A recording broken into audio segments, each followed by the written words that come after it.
ఎన్ని చట్టాలు ఉన్నా డోంట్ కేర్ అంటున్నారు కేటుగాళ్లు. ప్రశ్నిస్తే దాడులకు తెగబడుతున్నారు. అసలు పోలీసులకే రక్షణ లేదు, ఇక మాకెక్కడ ఉంటుంది అంటున్నారు సామాన్యులు. నాటుసారా కాస్తున్నారని వెళ్లిన ఎక్సైజ్ పోలీసులపై తయారీదారులు దాడి చేశారు. ఇంకో చోట కానిస్టేబుల్ ప్రమోద్ హత్య మరవకముందే మరో కానిస్టేబుల్పై బ్లేడ్తో ఓ వ్యక్తి దాడికి పాల్పడ్డాడు. ఆ రెండు ఘటనలు అలా ఉంటే చట్టాన్ని కాపాడాల్సిన ఓ పోలీసు వీరంగం సృష్టించాడు.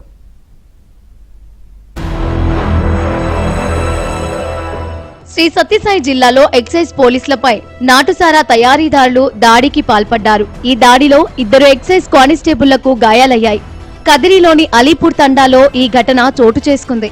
ఈ ప్రాంతంలో నాటుసారా తయారు చేస్తున్నారనే సమాచారంతో ఎక్సైజ్ పోలీసులు తనిఖీలు చేశారు. వీరిపై తండావాసులు దాడికి దిగారు.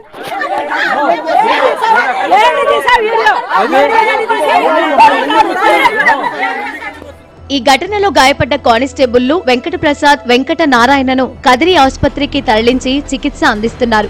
ఘటనపై పోలీసులు కేసు నమోదు చేసి దర్యాప్తు చేపట్టారు.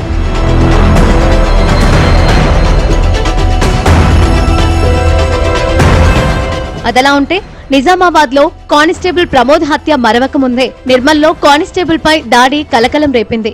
కానిస్టేబుల్ రెహమాన్ పై అన్వర్ బ్లేడ్ తో దాడి చేశాడు. మంగళవారం సాయంత్రం బైక్ పై అనుమానాస్పదంగా వెళ్తున్న అన్వర్ ను కానిస్టేబుల్ రెహమాన్ ఆపి ప్రశ్నించాడు.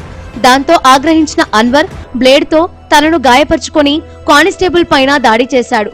అన్వర్ నుంచి తప్పించుకున్న కానిస్టేబుల్ సమీపంలోని ఇంట్లోకి పరిగెత్తుకుని వెళ్లి పోలీస్ స్టేషన్ కు సమాచారం ఇచ్చాడు. ఈలోపే అక్కడున్న యువకులు అన్వర్ ను బంధించి పోలీసులకు అప్పగించారు.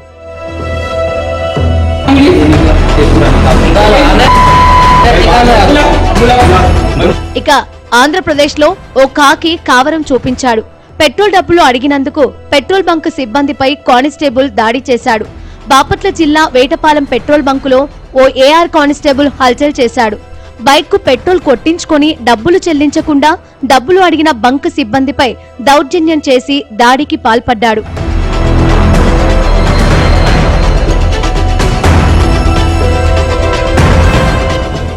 తాను పోలీసునని డబ్బులు అడుగుతావా అంటూ దుర్భాషలాడి బంకులోని వస్తువులను ధ్వంసం చేశాడు. దీనికి సంబంధించిన వీడియో వైరల్ అవుతోంది.